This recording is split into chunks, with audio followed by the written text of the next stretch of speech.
马尔地夫跟印度两国一直都是关系密切的好朋友，最近却因为中国开始闹不和，到底发生了什么事？今天就让我们一起来聊聊马尔地夫亲中吧。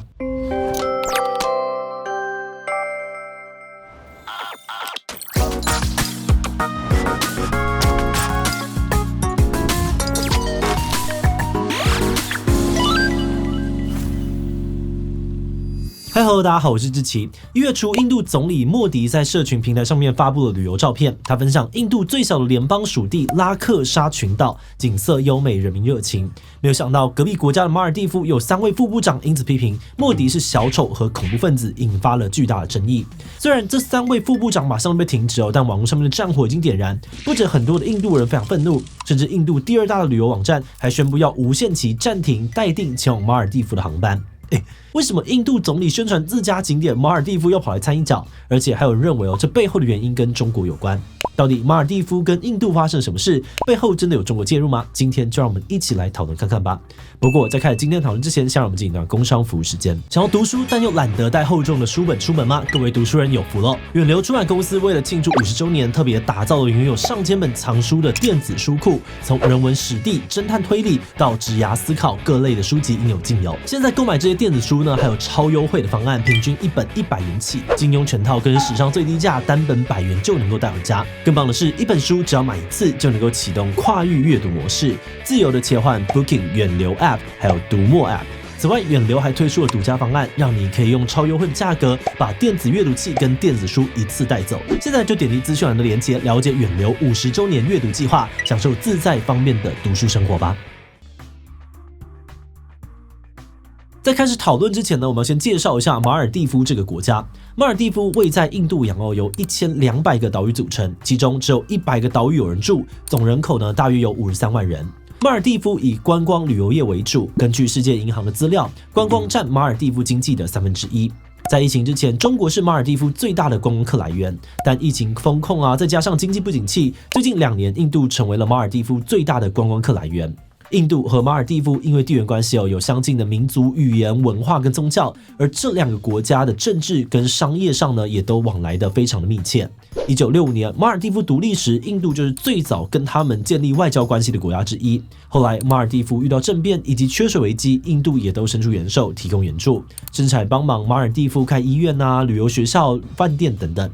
相对的呢，马尔地夫在国际议题跟多边论坛上面也都会站在印度那边支持他们，甚至还允许印度在马尔地夫驻兵。不过新总统穆伊祖呢却认为印度的好意并不单纯，导致他们的友情开始出现了变化。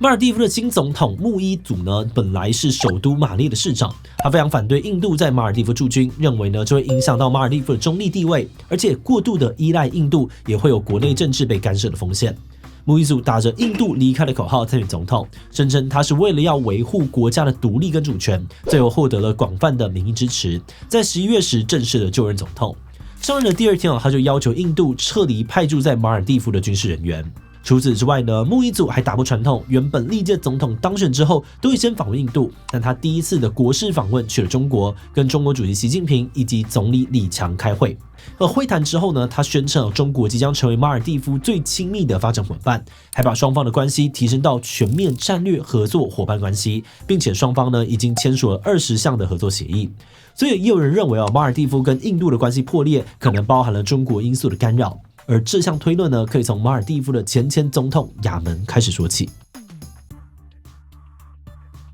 亚门总统在2013年到2018年执政，跟中国的关系非常友好。根据路透社的报道，在2017年亚门访问中国北京期间，马尔地夫的议会在短短不到1个小时内就跟中国签下了长达1000页的自由贸易协议，取消双方的进口关税。此外呢，马尔地夫也加入了中国的一带一路，获得了10亿美元的贷款。这笔钱呢被用来盖基础建设，除了公路铁路，还有一座长达2.1公里连接机场到马列的席纳马大桥。这座桥呢也被认为是马尔地夫跟中国友谊的象征。有了这座桥，民众如果想要去机场，就不用再依赖快艇，可以开车直达。很多的计程车司机呢也有机会载到更多的游客，赚更多的钱。不过2018年亚门卸任之后，事情开始有了转折。亚门总统因为贪污还有洗钱被判刑11年，继任的索里总统批评亚门让马尔地夫陷入了中国的债务陷阱。他们光是欠中国的债务就高达了马尔地夫 GDP 的1/5，这也让索里总统决定改走印度优先的外交路线。到了2023年，马尔地夫又迎来了新大选，但亚门在狱中服刑，无法参选，他就改支持穆伊祖。所以很多人呢都会把现任总统穆伊祖看成是亚门的代理人，负责接续他未完成的亲中路线。而根据法新社的报道，穆伊祖在当选的隔天呢，就要求把关在监狱岛的这个亚门移监改成在首都居家软禁。而另外一方面，印度人呢对于马尔地夫的态度转变也非常不满。很多印度人认为，过去他们提供马尔地夫超过20亿美元的贷款，投资了不少当地的基础建设，甚至在当地驻兵，也是为了要帮偏远岛屿的居民提供人道援助还有医疗后送。但马尔地夫人呢，却认为他们是在干涉主权，实在是好心没有好报。所以，印度总理莫迪在社群平台上面宣传拉克沙群岛的贴文，也被认为是对于马尔地夫亲中的表态。尤其呢，他还选在这个穆伊祖出访中国的前夕发文。很多人猜测，莫迪呢是想要告诉印度人不用去马尔地夫度假，印度呢就有一样的美景。而这起事件呢，也在网络上面引发论战。印度有政治人物转发总理的影片，呛马尔地夫是中国的傀儡。马尔地夫的官员呢，也不甘示弱的反击形容印度总理是恐怖分子跟小丑。那虽然在短时间内呢，马尔地夫就将这3位部长停职，外交部呢也出面表示说，这些言论不代表官方立场，但事情还是越演越烈。很多印度名人开始在网络上面 po 印度的景点，还衍生出探索印度群岛、抵制马尔地夫的标签。甚至呢，市占率达22%，印度第2大的旅游网站还宣布要停止马尔地夫的航班定位服务。网站创办人说，任何有自尊的国家都应该这么做。那针对这些轻重的指控，马尔地夫的总统穆伊祖说，他们不会反任何一个国家，也不会特别亲哪个国家，他们政策就是亲马尔地夫而已。那先不论马尔地夫到底有没有亲中为什么印度跟中国都要这么的积极跟马尔地夫合作呢？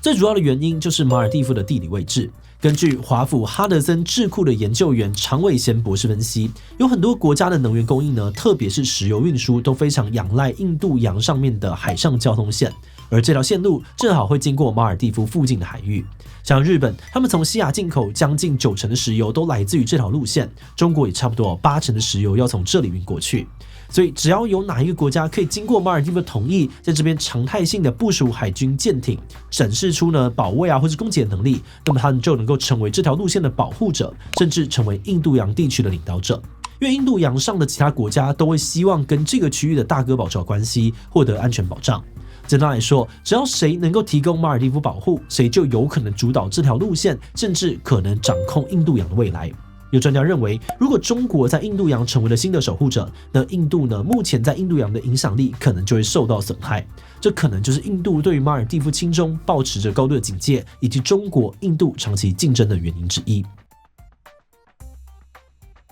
我们在研究这一次的议题时呢，发现马尔地夫跟台湾的处境有点类似。我们一样是一个小的国家，一样处于世界势力的战略位置，也一样要在大国的夹缝当中求生存。马尔地夫位在印度洋的关键位置是印度跟中国竞争的焦点。台湾位在东亚跟太平洋的重要位置上，在美国跟中国之间扮演着重要的角色。我们都必须要采取细腻的外交政策，才能够确保自己的国家安全。不过，马尔地夫跟台湾的外交策略有些不太一样。马尔地夫虽然宣称中立但很多人认为他们现在是走亲中路线。台湾这几年的政策呢，只是相对的不那么依赖中国，选择去拓展更多元的国际盟友支持。我们认为这个关键差别呢，可能来自于两国的经济来源不同。马尔地夫主要是依赖观光跟外来投资，尤其是中国的投资，所以他们的合作伙伴除了邻近的印度，就是债主中国，能有的选择不多。台湾因为产业比较多元，包含了制造业科技业跟服务业，相对来说经济自主性比较高，更有本钱可以跟世界各国合作，选边站的压力比较小。再加上呢，台湾跟中国之间有比较复杂的历史政治纠葛，种种原因的作用之下，或许就导致了台湾跟马尔地夫选择了不同的道路。不过，这只是我们自己的看法。如果观众有不一样的看法，都欢迎在留言补充哦。那我们今天呢，也想来问大家：如果你是马尔地夫人，会支持亲中策略吗？ A 会谁有钱谁能给的帮助大，就听谁的。B 不会中国的一带一路带来很多危机，不要短视尽力。所以我不确定总觉得呢，还需要多一点的时间才能够回答这题。对其他留言分享你的想法吧。最后，如果你喜欢今天的影片，欢迎分享出去，让更多人知道马尔地夫亲中。此外呢，也可以点击这个地方看斯里兰卡破产以及一带一路10年。那么今天的这一期就到这边告一段落，我们就明晚再见喽。